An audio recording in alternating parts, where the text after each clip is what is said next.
Would you welcome to the stage the one Mr. Joe Sinfield?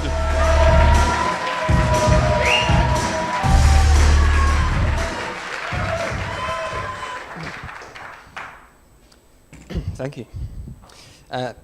This one's for the females. You know who you are.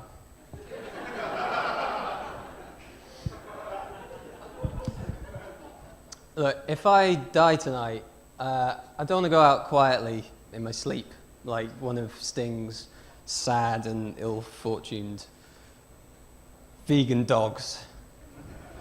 No. I want to go out in a blaze of gory, mangled meat and bone like his beloved wife Trudy. Yeah. Sorry, did I lose you with that one? Yeah, I know what you're thinking. You're thinking, we're not idiots, mate. We all know that Trudy Sting is alive and well. Don't you read OK Magazine? Well, no, I don't. Nor do I. But thanks for interrupting.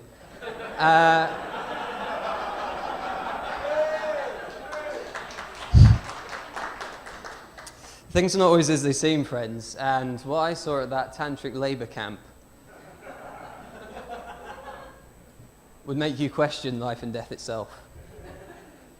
The story begins in the deep, dark, barely travelled backwaters of Wiltshire at Sting's palatial Jacobean castle. I say Wiltshire, Sting would pronounce it Wiltshire. Because despite his Geordie upbringing, his tantric voice is even more American than his singing voice. And that's an actual fact.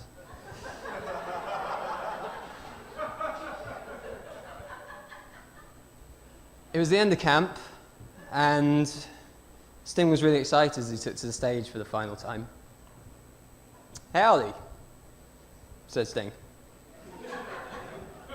"My name's Sting. Y'all might remember me from such previous tantric lectures as Tantric Family Planning, where we pressed a couple double albums specifically for the bedroom. Tantric Conception, where I finally got to put a damn seed in my wife. And last time, Tantric Incubation, where through stoic meditation, Trudy was able to abandon her body and take up full residence within the fetus in her own belly. And today, she will be re-emerging into the world by the totally natural process of self-birth. Folks, this is Tantric Labor Day. Please welcome Trudy to the stage." Trudy was wheeled on by a crew of shaman who carefully and respectfully positioned her naked body in an inverted lotus position headstand.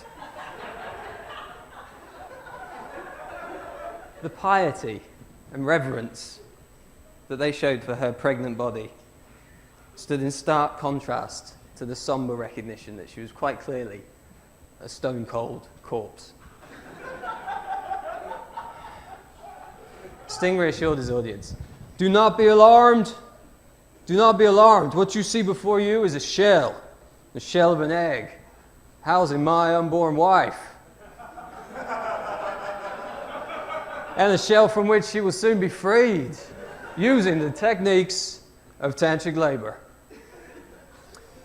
If the room could just be calm for a moment, I'd like to pause, please. I'd like to pause and talk about the equipment I'm using here today. These shaman are from India, but any non-European import will do as long as you go to a reliable source, folks. I cannot stress that highly enough.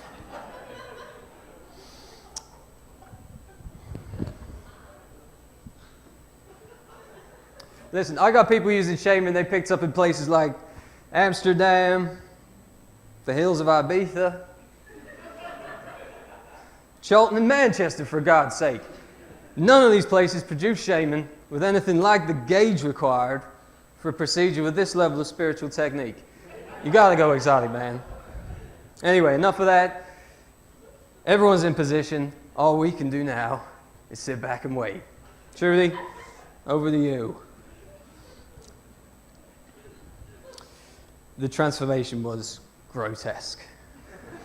Trudy's body bloated, her skin reddened, the veins stood out.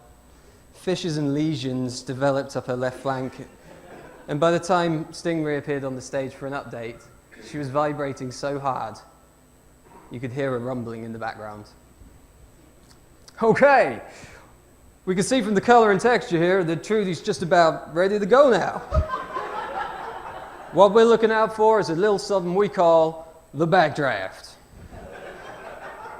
Right on cue. Trudy's arsehole burst against the back wall like a gunshot. Sting was up in a flash. All right, boys, this is it. Grab a towel. Trudy, can you hear me? It's time, baby. Start swimming upwards. What we're seeing here is a rapid increase in Trudy's internal pressure. This is a good thing. It's a natural part of the process. What we have to do is keep her cool and ride it out. Everything's going to be okay. Shit. We got a breach! Hold the sides together, boys! We can't let her give way until we see her head. Shaman piled into Trudy from all sides to stem the colossal hemorrhage. Sting reappeared, swinging on the trapeze above the huddle with a water cannon and a concerned look on his face. This water cannon is an emergency device designed to stop Trudy's undercarriage popping right off the top here. You can see how degrading this is to the birthing canal, though. Years of pelvic floor exercise had worked Trudy's cadaverous loins to gristle. And her undercarriage tolerated that bubbling barrage for 15 minutes until a shaman, finally seeing ahead, signaled to Sting and the water cannon was retracted. The escaping forces were immense, and like a cherub surfing God's own fountain, the newly emerged baby was carried up to Sting's arms on the depressurizing remains of Trudy's tattered former body.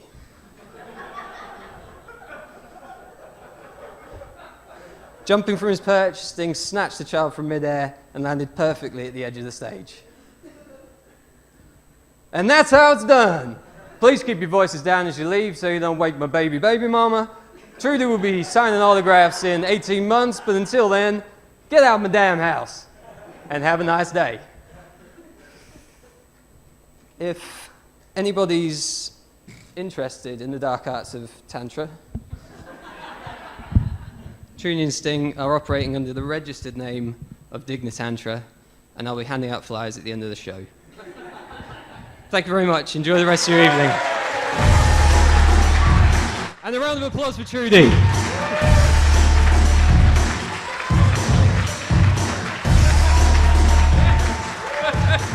Joe Sinfield! And if anyone's been affected by any of the issues raised in Joe's act, fucking, that was a performance piece. I said that to him. I said, this is fucking mental. Do it.